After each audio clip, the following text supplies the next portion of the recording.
Hello students, I hope आप सभी का जो एनटीएससी का एग्जाम था जो बिल्कुल सिंपल आया था वो बहुत अच्छा गया होगा।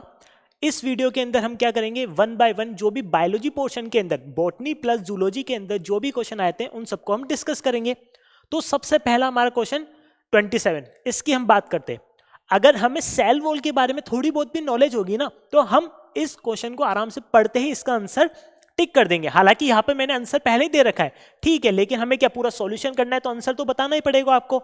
तो देखो, इसमें पूछा है कि किसके अंदर काइटिन की सेल वॉल होती है, ठीक है ना। तो सिंपल, अगर हम वन बाय वन जाए तो हर किसी को देखना पड़ेगा कि क्या है, लेकिन हम एक ही जगह यहां पर देखते हैं, हमारे सिलेबस के अकॉर्डिंग हम एक ही जगह देखते हैं कि जो क्या होता है किसके। अगर हम बात करें, अगर हम फंगस की बात करें तो फंगस के अंदर क्या होती है, काइटिन की सेल वॉल होती है। रिमेनिंग 3 ऑप्शन के अंदर हम देखेंगे कि कहीं ना कहीं सेलुलोज वाला कंपोनेंट अपनी हायर कंसंट्रेशन के साथ में या हाई अमाउंट के साथ में होता है, ठीक है ना। तो इसका आंसर क्या हो जाएगा, फंगाई। सिंपल सी बात है, fungi chitinous cell wall. Next question की तरफ मूव करते हैं। The light reaction occur in which part of the chloroplast. अब सबसे पहली बात की लाइट रिएक्शन क्या है, इसके अलावा एक डार्क रिएक्शन भी आती है, लेकिन जब भी हम पढ़ते हैं इस लेवल पे तो हमें यह नहीं देखना कि लाइट रिएक्शन क्या है, डार्क रिएक्शन क्या है। इसका सिंपल से मैंने आपको एक ट्रिक बताई थी, और ट्रिक क्या थी कि मैं मार्केट गया और मैं मार्केट जाने के बाद में मैं वहां से क्या लेके आया, एलजी का एसडी कार्ड। एलजी कंपनी आती है और एसडी कार्ड मतलब मेमोरी कार्ड। तो मैं मार्केट गया और वहां से क्या है, एलजी का क्या लेके आया, मैं एसडी कार्ड लेके आया। तो एल मतलब क्या है यहां पर, लाइट रिएक्शन। एल किसको शो करता है, लाइट रिएक्शन को। जी का मतलब है ग्रेना, यहां पर एस मतलब है स्ट्रोमा, और डी का मतलब है डार्क रिएक्शन। क्या है, डार्क रिएक्शन। तो मैं मार्केट गया, मार्केट से मैं एलजी का एसडी कार्ड लेके आया। एल मतलब लाइट रिएक्शन, जी मतलब ग्रेना, एस मतलब स्ट्रोमा, डी मतलब डार्क रिएक्शन। आप क्वेश्चन में आपसे कुछ भी पूछे, लाइट रिएक्शन के बारे में पूछे, डार्क रिएक्शन के बारे में पूछे, तो यहां पर किसके बारे में है, लाइट रिएक्शन। तो इसके हिसाब से लाइट रिएक्शन कहां होगी, यहां पे हमारी जो हमारा आंसर होगा वो क्या है, हमारा आंसर हो जाएगा यहां पर ग्रेना।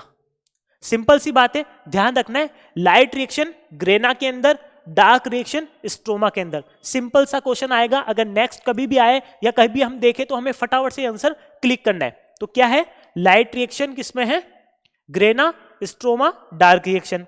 नेक्स्ट, इसकी अगर हम बात करें, थोड़ा सा हम इसको बड़ा कर लेते हैं। हाँ, lake of which element occur when algal Bloom is formed in A water body. Water body के अंदर जब भी एल्गल ब्लूम होता है, एल्गल अपनी जो भी नंबर्स उसमें बहुत ज्यादा क्या कर लेते हैं, इंक्रीमेंट कर लेते हैं। या इसके अलावा जो आइकोनिया होती है, एक्चुअल में क्या है आइकोनिया की, ये जो वाटर हाइसिंथ है उसके बारे में पूछ रहा है। तो ध्यान रखना है हमें कि मान लो कि ये कोई वाटर बॉडी है, ठीक है ना, और सभी तरफ क्या है, एल्गल ब्लूम है, मतलब एल्गल ने अपनी अमाउंट को, अपने नंबर को बढ़ा लिया है। तो क्या होगा, इस जगह पर जो भी वाटर बॉडी है, यहां पर ये एल्गी क्या करेगी, अपने आप को सर्वाइव करने के लिए, अपने सर्वाइवल के लिए जो भी वाटर बॉडीज के अंदर ऑक्सीजन होगी उसको खुद यूज में लेने लग जाएगी। और जो भी वाटर बॉडीज है, लाइक लेक हो सकती है, वो पॉन्ड हो सकता है, कुछ भी है, तो वहां पर क्या है, किसकी कमी हो जाएगी, वहां पर ऑक्सीजन की कमी हो जाएगी। क्लियर है सबको। तो इसका आंसर हो जाएगा, सीधा सा सिंपल है आंसर इसका, फर्स्ट ऑक्सीजन। नेक्स्ट क्वेश्चन की तरफ मूव करें। इसमें देखो, इसमें क्या है, अब इसमें हमें यह बताना है कि ऐसा कौन सा, इनके अंदर हमें ये देख के बताना है कि कौन है जो कि इंडिकेट करता है पॉल्यूशन को। तो हमें ध्यान रखना है, जो लाइकेन होते हैं वो पॉल्यूशन इंडिकेटर होते हैं। जहां पर भी हमें पॉल्यूशन देखने को मिलेगा वहां पर कभी भी लाइकेन प्रेजेंट नहीं होगी। इसका ब्रायोफाइटा नहीं है, जिम्नोस्पर्म नहीं है, और टेरिडोफाइटा तो बिल्कुल भी नहीं है। तो इसका आंसर हो गया लाइकेन। क्लियर है सबको। तो लाइकेन क्या है, पॉल्यूशन इंडिकेटर है। सिंपल सी बात है, यहां पर हमें कुछ और सोचना भी नहीं है, क्योंकि जो भी बायोलॉजी से रिलेटेड जो भी क्वेश्चन आए हैं, बॉटनी या जूलॉजी के, तो सिंपल आपको वो बात याद होनी चाहिए, पीछे का कॉन्सेप्ट क्लियर होना चाहिए, और विद इन अ सेकेंड आप उसका आंसर आराम से सही कर सकते हो, ठीक है। नेक्स्ट क्वेश्चन की बात करते हैं 5th नंबर पे।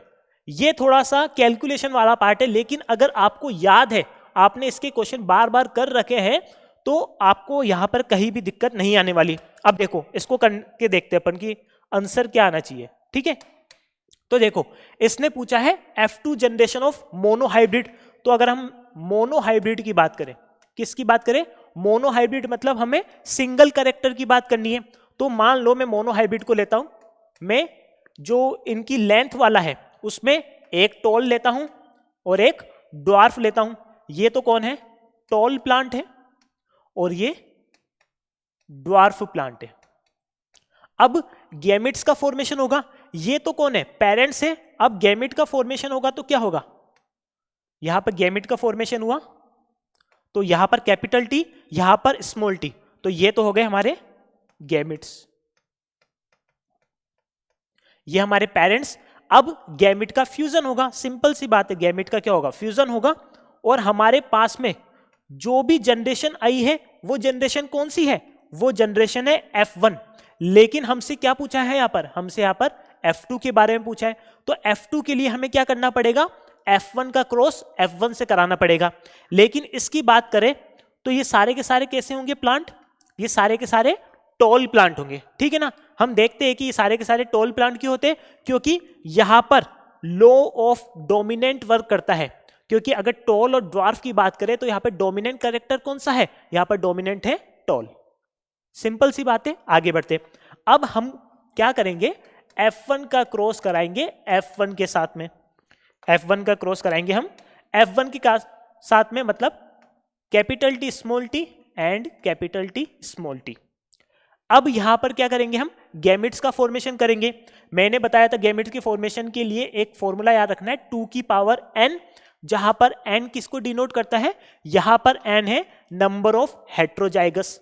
हेट्रोजाइगस मतलब सिंपल सी बात है, अगर यहां पर हमको देखने को मिले एक स्मॉल लेटर में एक कैपिटल लेटर में तो वो हेट्रोजाइगस होता है। तो सेम यहां पर n इक्वल टू 1 हो जाएगा, तो टोटल नंबर ऑफ गैमेट्स यहां पर 2 बनेंगे।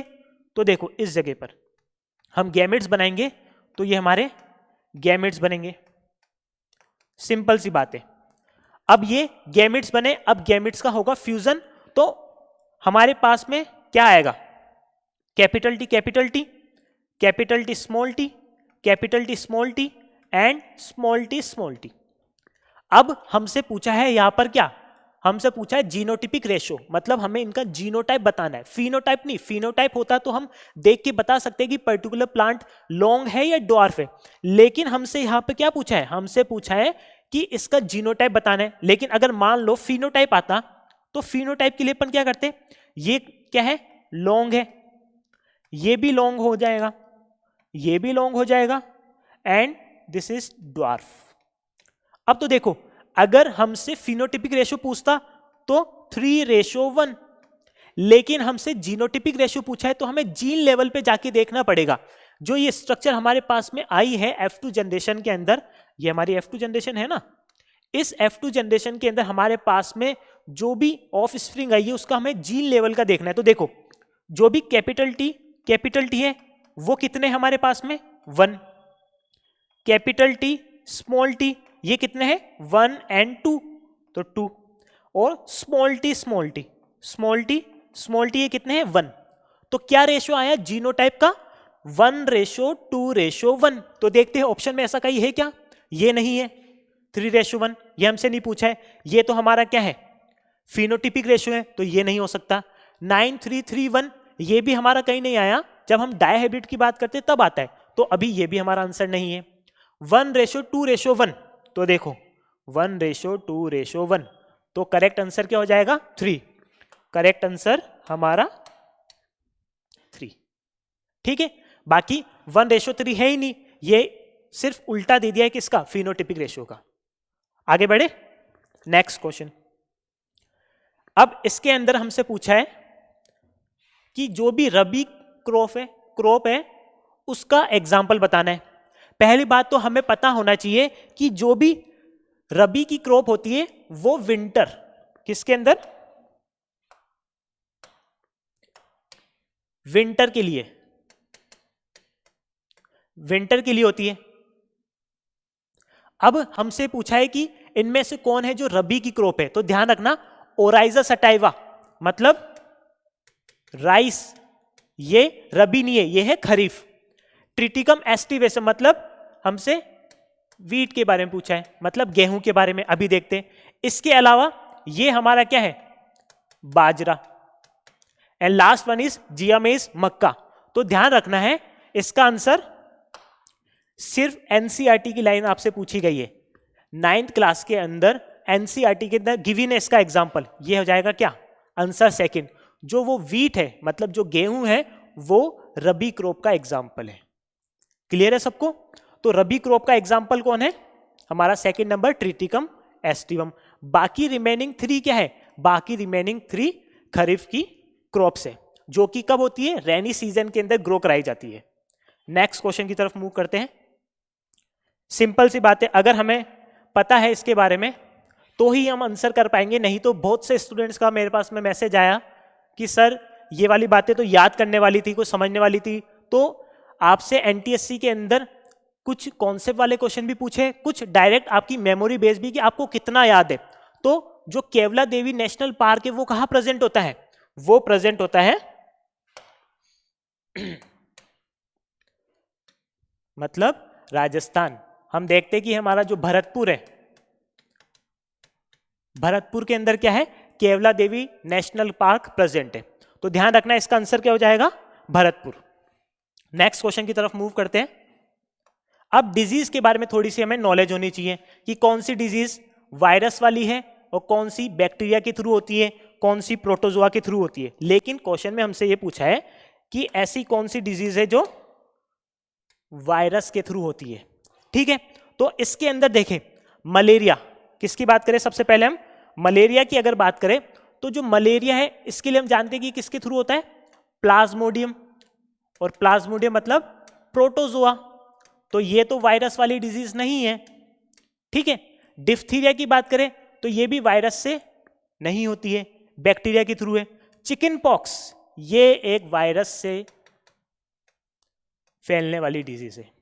और लेप्रोसी ऑल्सो बैक्टीरिया से, बैक्टीरिया इसका डिजीज कॉजिंग फैक्टर होता है। ठीक है, तो हमें ध्यान रखना है कि लेप्रोसी भी इसका आंसर नहीं है। राइट आंसर क्या है, चिकन पॉक्स, किसके थ्रू, वायरस के थ्रू।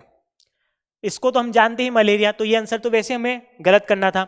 डिफ्थीरिया बैक्टीरिया के थ्रू, लेप्रोसी बैक्टीरिया के थ्रू, बचा कौन, चिकन पॉक्स। छोटी माता जानते हो, छोटी माता बड़ी माता, वही चिकन पॉक्स। ठीक है, नेक्स्ट क्वेश्चन की तरफ मूव करते हैं। इसको थोड़ा और बड़ा करते हैं। अब हमसे एनिमल किंगडम के बारे में, जो 9th क्लास के अंदर डाइवर्सिटी वाला पोर्शन है, उसके बारे में थोड़ी सी नॉलेज होगी तो हम इसको आराम से कर पाएंगे। हमसे पूछा है कि which of the following is not a member of phylum arthropoda. ऐसा कौन सा मेंबर है जो आर्थ्रोपोडा के अंदर नहीं आता है। तो ध्यान रखो, हाउस फ्लाई, हमें पता है कि हाउस फ्लाई क्या है, एक आर्थ्रोपोड है। अर्थवर्म कौन है, ये फार्मर्स फ्रेंड। अर्थवर्म कौन है, फार्मर्स फ्रेंड है। तो ये आता है एनेलिडा के अंदर। इसको हम डिस्कस करते हैं कौन से फाइलम में, एनेलिडा में। तो हमारा आंसर यही हो गया। बाकी ये सब भी क्या है, shrimp and cockroach also include in arthropoda phylum. तो आंसर क्या हो जाएगा इसका, second. Second answer is correct. आगे बढ़े, सिंपल सी बात है। नेक्स्ट क्वेश्चन की तरफ मूव करते हैं। अब थोड़ी सी सेल वाली नॉलेज के बारे में हमसे पूछा है कि आपको सेल डिवीजन के बारे में कुछ पता है या नहीं है। तो इसमें क्या पूछा है, DNA synthesis occur in which stage of cell cycle. तो हमें ध्यान होना चाहिए कि कौन सी ऐसी सेल साइकिल वाली स्टेज है, उसके अंदर क्या है, क्या प्रेजेंट होता है, डीएनए का सिंथेसिस। हम जानते हैं कि क्या है, G1, S, G2 and M phase, and इसके अंदर प्रोफेज, मेटाफेज, एनाफेज, टीलोफेज आगे। लेकिन हमसे क्या है, पूछा है कि कहां पर क्या हो रहा है, सिंथेसिस। तो हमें कैसे ध्यान रखना है, हमेशा हमको ध्यान रखना है कि सिंथेसिस का S एंड S फेज का S, क्योंकि S फेज के अंदर ही सारी सिंथेसिस वाले काम होते हैं। डीएनए रेप्लिकेशन या डीएनए सिंथेसिस वाला जो मेन काम है, मेन वर्क है किसका, सेल का। जब वो डिवीजन करती है तो ये हमें ध्यान रखना है कि सिंथेसिस ऑफ डीएनए कहाँ होगा, तो वो हमारी S फेज के अंदर होगा। तो ऑप्शन G1 नहीं हो सकता, G2 नहीं हो सकता, M फेज नहीं हो सकता। तो हमारा आंसर हो जाएगा एस फेस। क्या हो जाएगा हमारा answer? S phase, 4th number पे। क्लियर है? आगे बढ़ते। Next question. अब हमें थोड़ा हमारी जो लाइफ प्रोसेस है 10th क्लास के अंदर लाइफ प्रोसेस है उसके बारे में भी नॉलेज होनी चाहिए। इसमें पूछा है कि example of fat digesting enzyme, ऐसा कौन सा एंजाइम है जो फेट को डाइजेस्ट करता है, तो उसके बारे में हमें बताना है। तो देखो पहले ऑप्शन की बात करते हैं, amylase. Amylase like salivary amylase, क्या ये फैट डाइजेस्टिव एंजाइम है? नहीं, ये क्या करती है, जो भी हमारी स्टार्च है उसको कन्वर्ट करती है, ठीक है ना। मतलब ये किस पे काम करेगी, या करेगा कार्बोहाइड्रेट पे। पेप्सिन की बात करें तो पेप्सिन प्रोटीन डाइजेस्टिव एंजाइम है, प्रोटीन को डाइजेस्ट करने का काम करता है। लाइपेस, ये लाइपेस क्या है, फेट डाइजेस्टिव एंजाइम।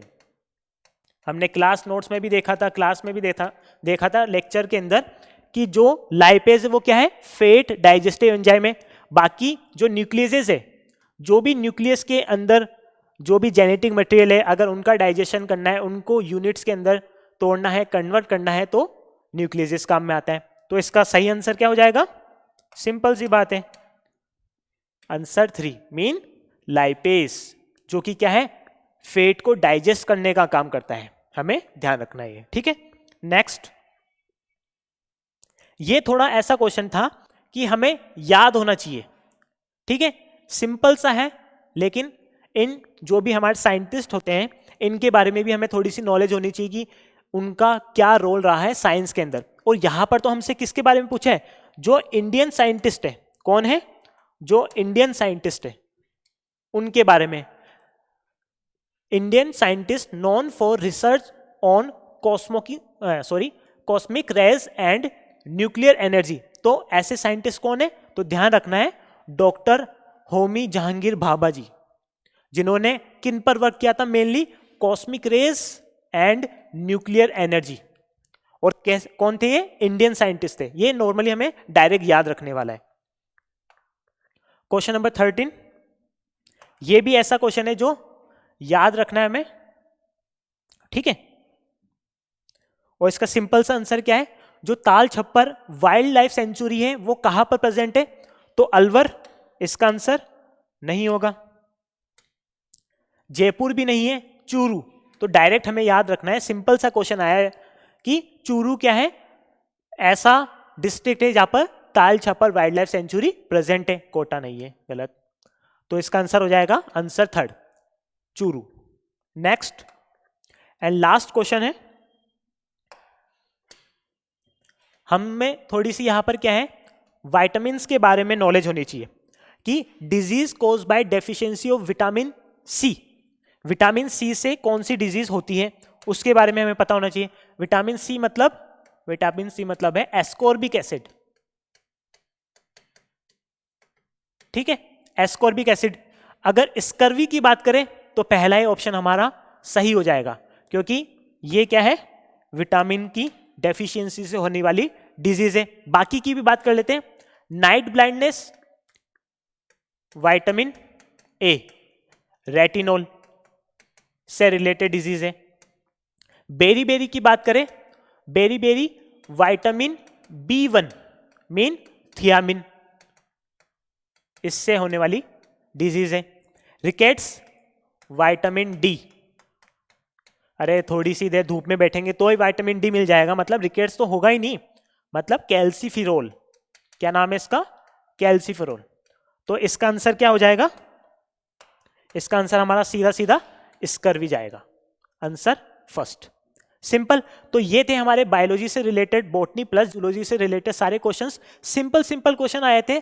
एक बार अच्छे से आप इनको देखें कि क्या क्या आपने गलती करी है, अपने मार्क्स को कैलकुलेट करें कि कितने मार्क्स वगैरह आपके आ रहे हैं।